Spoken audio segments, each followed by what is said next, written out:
की कथा। प्राचीन काल में एक शिकारी था जो जानवरों का शिकार करके अपने परिवार का पेट पालता था। एक बार वो कर्ज न चुका पाने के कारण साहूकार के बंदी गृह में डाल दिया गया। उस दिन महाशिवरात्रि थी। शिकारी वहां बैठा बैठा भगवान शिव की पूजा और कथाएं सुनता रहा।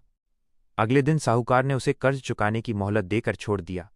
वो शिकार की तलाश में जंगल में गया और एक जलाशय के किनारे बेल के पेड़ पर चढ़कर बैठ गया।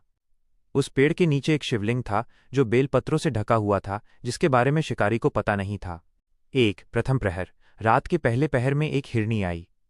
जैसे ही शिकारी ने धनुष ताना, उसके हिलने से कुछ बेलपत्र और पसीने की बूंदें शिवलिंग पर गिरीं। हिरनी के जीवन दान मांगने पर शिकारी ने उसे जाने दिया।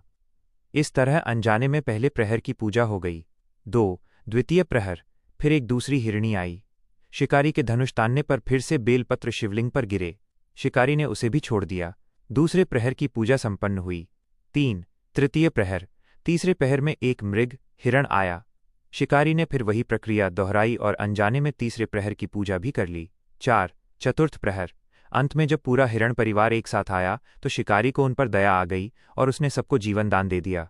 अनजाने में भूखे प्यासे रहकर रात भर जागने और शिवलिंग पर बेलपत्र चढ़ाने से उसका हृदय परिवर्तन हो गया और उसके सारे पाप धुल गए। भगवान शिव शिकारी की इस अहिंसा और अनजाने में की गई पूजा से इतने प्रसन्न हुए कि उन्होंने उसे दर्शन दिए और मोक्ष का आशीर्वाद प्रदान किया। सार, यह कथा सिखाती है कि यदि अनजाने में की गई पूजा का इतना फल है, तो जो भक्त श्रद्धा और विधि विधान से यह व्रत करते हैं, महादेव उनकी झोली खुशियों से भर देते हैं। क्या आप इस साल की शिवरात्रि के लिए विशेष मंत्रों की सूची चाहते हैं?